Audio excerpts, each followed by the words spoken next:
राधे राधे, हरे कृष्ण। कार्तिक मास के शुक्ल पक्ष की देवउठान एकादशी, जिसे हरि प्रबोधिनी एकादशी भी कहते हैं, साल की सबसे बड़ी एकादशियों में से एक एकादशी होती है, क्योंकि इस दिन से चातुर्मास समाप्त हो जाता है। भगवान विष्णु अपनी 4 महीने की योग निद्रा का त्याग करते हैं और इस दिन तुलसी विवाह भी किया जाता है।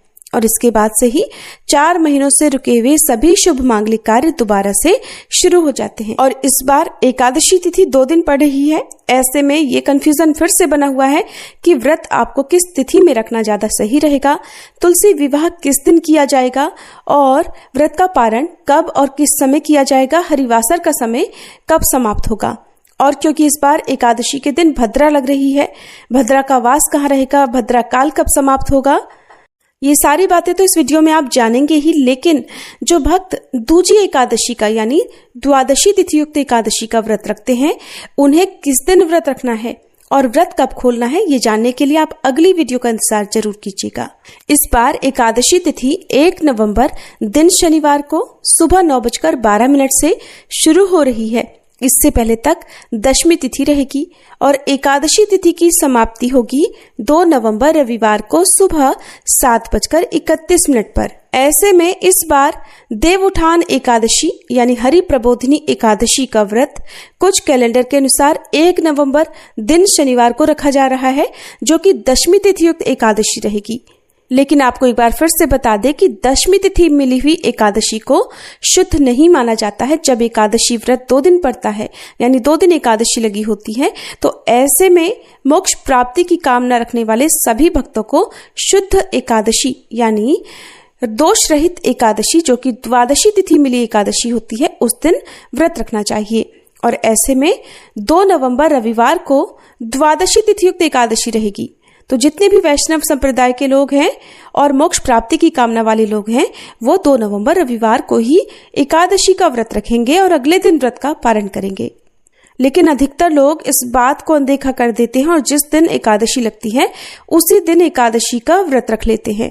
तो ऐसे में गृहस्थ जन चाहे तो 1 नवंबर शनिवार को व्रत रख सकते हैं, नहीं तो 2 नवंबर रविवार को शुद्ध एकादशी का व्रत सभी भक्तों को रखना चाहिए।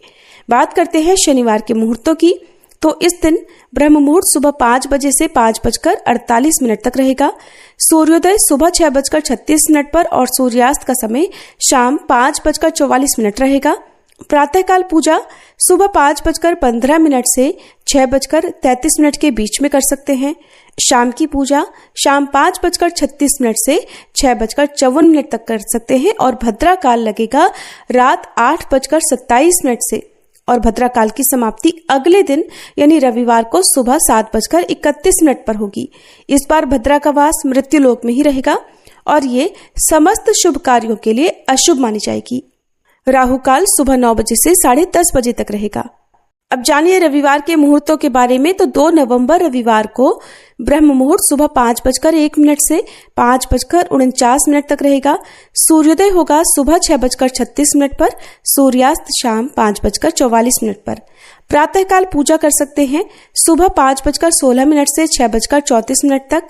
शाम की पूजा शाम 5:35 से 6:53 तक कर सकते हैं और भद्रा काल सुबह 7:30 बजे तक समाप्त हो जाएगा। इस दिन राहु काल दोपहर 4:30 बजे से शाम 6 बजे तक रहेगा। हरिवासर के समय एकादशी व्रत का पारण कभी भी नहीं किया जाता है, इसलिए जो भक्त 1 नवंबर शनिवार को एकादशी का व्रत रख रहे हैं, उन्हें हरिवासर समाप्ति के बाद ही व्रत खोलना होगा। और हरिवासर का समय 2 नवंबर रविवार को दोपहर 12:30 बजे तक समाप्त होगा। तो सुबह आप पूजा कर सकते हैं, भगवान को भी भोग लगा सकते हैं, लेकिन स्वयं प्रसाद ग्रहण करके व्रत का पारण आप दोपहर के बाद से करेंगे। 11 बजे से लेकर 1 बजे के बीच में भी व्रत नहीं खोला जाता है। तो 2 नवंबर रविवार को आप अपने व्रत का पारण कर सकते हैं दोपहर 1:11 से 3:23 तक। ध्यान रखिएगा, इससे पहले तक आपको अन्न आदि ग्रहण नहीं करना है। जिस तरह से आप व्रत का पालन करते आए हैं एकादशी वाले दिन, उन सभी नियमों का पालन आपको दोपहर तक करना चाहिए। भगवान विष्णु के जागने के बाद ही तुलसी विवाह प्रारंभ हो जाता है। तो 1 नवंबर शनिवार को भी क्योंकि एकादशी पड़ रही है, तो शाम 5:36 से 6:54 के बीच में आप तुलसी जी का विवाह करा सकते हैं। और ध्यान रखिएगा इस बार पंच भीखू भी 1 नवंबर शनिवार से प्रारंभ हो रहे हैं। 2 नवंबर रविवार को तुलसी विवाह का शुभ मुहूर्त रहेगा शाम 5:35 से 6:53 तक। जो लोग एकादशी या द्वादशी तिथि के दिन तुलसी जी का विवाह ना करा पाए, वो एकादशी से लेकर कार्तिक पूर्णिमा तक कभी भी ब्रह्म मुहूर्त में या फिर गोधूली मुहूर्त में, ये 2 मुहूर्त ही तुलसी विवाह के लिए शुभ माने जाते हैं। तो इन मुहूर्तों में भी आप तुलसी जी का विवाह कार्तिक पूर्णिमा तक कभी भी कर सकते हैं। ये थी आज की वीडियो। अगर आपको पसंद आई हो तो वीडियो को लाइक करके कमेंट बॉक्स में राधे राधे जरूर लिखिएगा।